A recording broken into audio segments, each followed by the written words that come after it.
تم تہجد تک خود نہیں جاتے بلکہ تہجد کو تم تک لایا جاتا ہے۔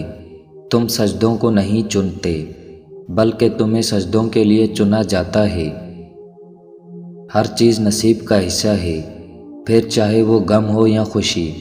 ہم سوچتے ہیں کہ ہم خود اللہ کی جانب جاتے ہیں، حالانکہ ہمیں تو اس کی جانب بلایا جاتا ہے، کبھی گرا کر اور کبھی سنبھال کر، تاکہ تم اس افضل پہر میں اٹھ کر اللہ کو منا سکو جس میں مانگی گئی دعائیں کبھی رد نہیں ہو سکتی۔ یہ تڑپ اس لیے پیدا کی گئی ہے تاکہ اللہ تمہیں اپنے بے حد قریب کر سکے۔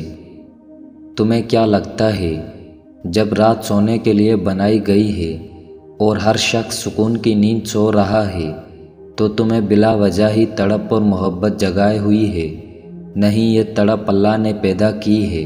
واقعات، حادثات اور حالات خود پیدا نہیں ہوتے بلکہ پیدا کیے جاتے ہیں۔ کسی کا زندگی میں آنا اور چلے جانا اتفاق نہیں ہوتا، ہر چیز میں وجہ مصلحت پوشیدہ ہے۔ تم جب خود اس کی طرف نہیں جاتے تو تمہیں اس کی طرف کھینچ کر بلا لیا جاتا ہے۔ وہ پہلے تمہیں چنتا ہے، پھر ایک ایک کر کے اسباب بناتا ہے، پھر تمہیں ایک ہی جھٹکے میں یوں اپنے قریب کر لیتا ہے کہ صدیوں کا فاصلہ چند لمحوں میں سمٹ آتا ہے۔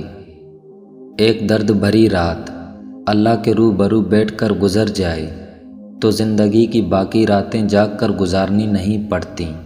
جب تمہیں کہیں سے کوئی امید نہیں رہتی تب وہ تمہیں تہجد کی لگن لگا دیتا ہے اور ایک نئی امید سے جوڑ دیتا ہے، اور پھر تم جان جاتے ہو کہ جو درد دن کے اجالوں میں نہیں سمٹ پاتا وہ رات کی تاریکیوں میں سمٹ جاتا ہے۔ پتہ ہے اپنی مانگی گئی دعاؤں پر یقین کیسے آتا ہے؟ دعا پر یقین کا مطلب یہ ہے کہ آپ جلد باز نہیں بن رہے، آپ دعا مانگنے کے بعد پرسکون ہو گئے ہیں۔ آپ بار بار اس پریشانی میں نہیں گھل رہے ہیں کہ پتہ نہیں دعا قبول ہوگی، کیسے قبول ہوگی۔ ایسا کریں گے تو یقین کہاں ہے آپ کا؟ اللہ پر ٹرسٹ کرتے ہیں تبھی تو اس سے دعا مانگ رہے ہیں نا۔ اگر آپ بار بار یہ سوچتے ہیں کہ پتہ نہیں دعا قبول بھی ہوگی یا نہیں، یہ کام تو بالکل ناممکن ہے، یہ تو ہو ہی نہیں سکتا، میری دعا کیسے قبول ہوگی۔ ان سوچوں کا تو مطلب یہ ہے کہ آپ کو اللہ کے قادر ہونے پر، اس کے المجیب ہونے پر شک ہے، اور اپنی چھوٹی سوچ کو اللہ کی قدرت پر فوقیت دے رہے ہو۔ اس پر سے ٹرسٹ ہٹا لیا، اس کو ناراض کر دیا، تو پھر دعا کیسے قبول ہوگی؟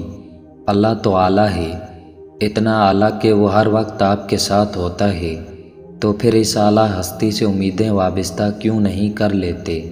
اپنی دعاؤں پر یقین رکھیں۔ اگر دعا قبول کرنا نہ ہوتا تو وہ دعا مانگنا سکھاتا ہی نہیں۔ اگر آپ واقعی اپنی دعاؤں کو سچا ہوتے دیکھنا چاہتے ہیں تو ان دعاؤں کو تہجد میں مانگ کر دیکھیں، کیونکہ فرض نمازوں کے بعد اگر کسی نماز سے اللہ راضی ہوتا ہے تو وہ تہجد کی نماز ہے۔ یہ اس زائد کام جیسی ہے جو آپ پہ فرض نہیں ہوتا، لیکن اسے کرنے سے آپ کا باس آپ سے بہت خوش ہوتا ہے، اور اسی خوشی میں وہ آپ کو باقیوں سے زیادہ تنخواہ دیتا ہے۔ بالکل اسی طرح فرض نمازوں کے ساتھ ساتھ تہجد پڑھنے والوں سے اللہ زیادہ راضی ہوتا ہے، اور پھر انہیں اللہ باقیوں سے زیادہ اور جلدی صلہ دیتا ہے۔